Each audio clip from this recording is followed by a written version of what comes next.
A lot of teachers ask me, what's the best way that I can begin implementing this model right now in my classroom? One of the things I'd say to them is you've already been implementing this model. You've already been a multiple intelligences teacher without even knowing it. This theory of multiple intelligences is really a model of learning that gives us what good teachers have always done.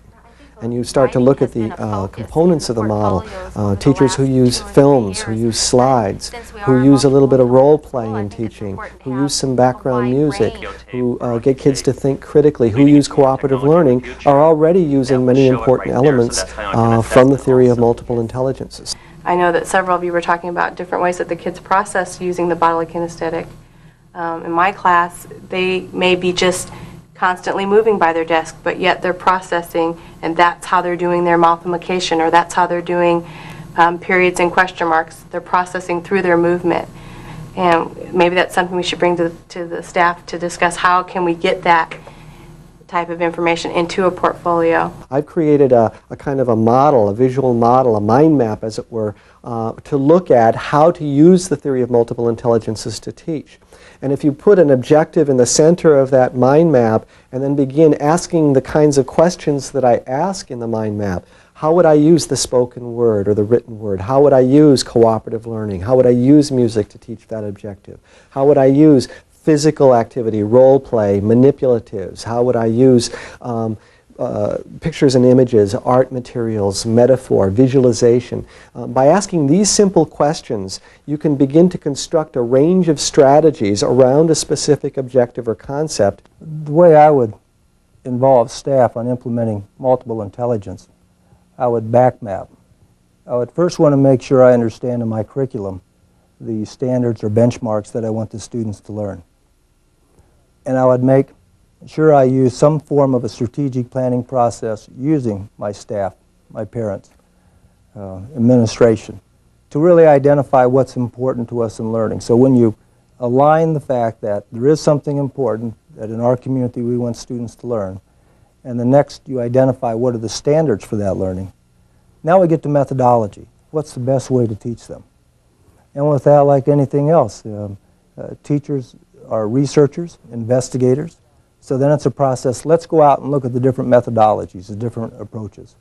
One approach would be multiple intelligence. I think it's not fruitful to try to decide, well, now I've got to change the whole way that I'm teaching and use the theory of multiple intelligences. My sense is that you should teach the way that you're teaching right now, continue to do so, and just add the theory of multiple intelligences onto that, seeing what it can do to enhance what you're already doing. And in that way, I think you're going to find the theory growing in your own teaching practice. Well, it's like a fire that's going and it's not going to be put out. You know, it's definitely, it's there, it's a belief, it's good teaching. It's just quality teaching continually with multiple intelligence. A reminder that it's always there and the students will always be able to learn.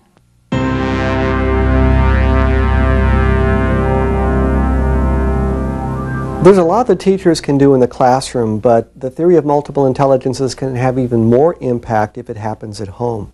If teachers would invite the parents into their classrooms, maybe for a back-to-school night, and have the parents go through different activities involved in the different intelligences. Here we have expressed the multiple intelligence philosophy through 7 centers. Our first center is called linguistics, where we do reading comprehension and writing. They would get the parents on their side, so to speak, and learning about the theory that's being used in the classroom. And then the teacher can also make some suggestions for what they can do at home, for how they can help their child with homework, for example. What do you do when your child is struggling with a passage in a textbook they don't understand?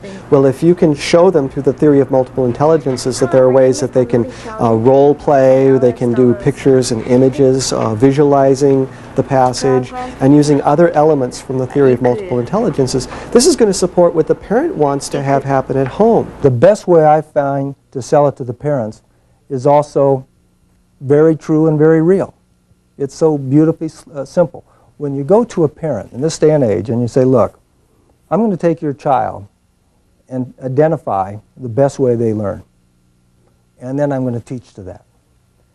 And then I'm going to work with you too in helping your child learn the best way that I can.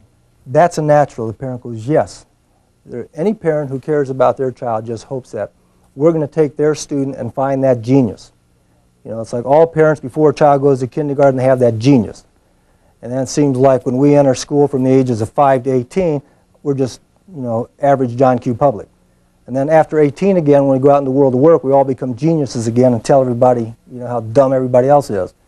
And I think that multiple intelligence really fills that void when a parent comes to you. They just want you to find that genius. And here you are saying, I'm going to find it, and we're going to work on it. And the parent's like, thank you. Finally, somebody doing their job. So that's a natural.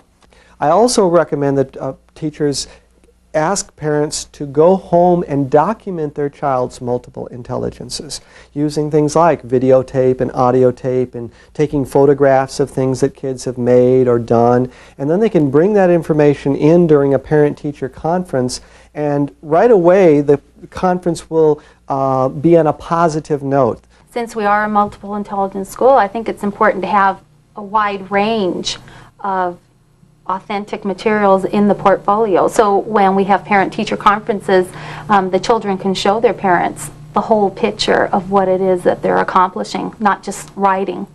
You know, one thing too with the spatial representation of what they want to show you was on the videotape, but then again, is that going to be fitting into the manila folder and being passed on? You know, should they be expanded? That's something I think that maybe we should all talk about too, because it's hard to get something spatially represented on a piece of paper linguistically. You know, you want to be able to see it in their projects or with their clay molds or whatever that they're doing, and a lot of times it's the best way to do that is on videotape. So that creates a kind of a cooperative spirit between the teacher and the parent, and that favorable climate works to the benefit of the child. It also makes the parent feel good and makes them more willing to want to become involved in the learning processes of their child at home and at school.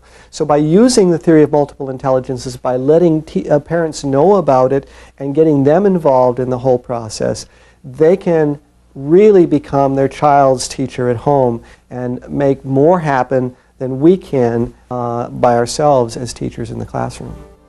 I think probably the most effective way of implementing the theory of multiple intelligences in the schools is through a grassroots effort. I really feel it's most effective when it comes from the teachers themselves, trying out things in the classroom and really supporting each other. I think that's really what makes change happen. It's enthusiasm, it's high levels of motivation. So definitely I would encourage teachers to get together with other teachers of like mind and study the material together, support each other, share resources, and out of that process, I think the theory of multiple intelligences will give birth and take root in your school and beyond.